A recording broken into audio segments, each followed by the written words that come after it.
Welcome back, tech enthusiasts. Today, we're diving deep into the cutting edge of AI research, specifically, the latest breakthroughs in transformer-based architectures and their implications for natural language processing.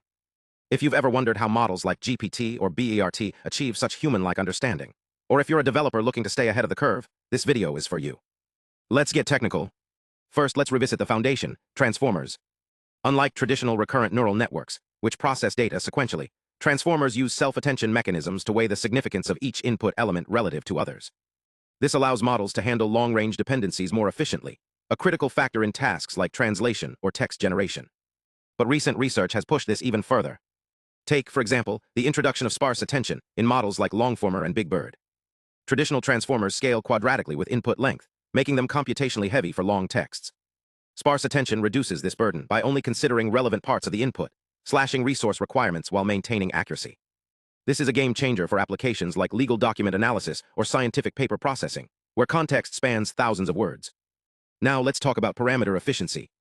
While large models like GPT-3 boast 175 billion parameters, training such monstrosities is costly and environmentally taxing.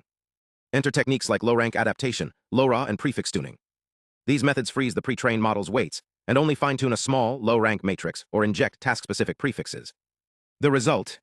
A 100x reduction in trainable parameters without sacrificing performance. Imagine deploying state-of-the-art NLP models on edge devices. This is how it becomes feasible. But here's where it gets even more exciting. Neural architecture search, NAS, is now being applied to optimize transformer designs. Researchers are using reinforcement learning to automatically identify the best layer configurations, activation functions, or even hybrid architectures that blend transformers with convolutional layers. This isn't just incremental improvement, it's a paradigm shift in how we design AI systems. Let's not forget about multimodal models. The latest papers are blending vision, text, and audio into unified frameworks. For instance, models like Clip and Align have demonstrated that training on paired image-text data allows models to understand visual concepts through language. This paves the way for systems that can, say, describe a video or generate captions from raw sensor data, applications that were once the realm of science fiction. However, these advancements aren't without challenges. Issues like model interpretability and bias amplification remain critical.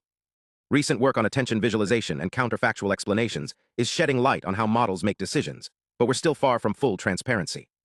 And as these systems become more pervasive, ensuring ethical deployment, whether in healthcare, finance, or autonomous systems, must remain a priority.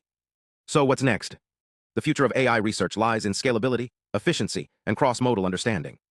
We're seeing a push toward few-shot learning, where models require minimal labeled data, and meta-learning, which enables systems to adapt to new tasks rapidly. The line between human and machine is blurring, but the tools we're building today will define the next era of technology. Thanks for watching. If you want to explore the papers we mentioned or dive deeper into any of these topics, check the description for links. Stay curious, keep experimenting, and remember, the future of AI isn't just being built, it's being researched one paper at a time. See you next time.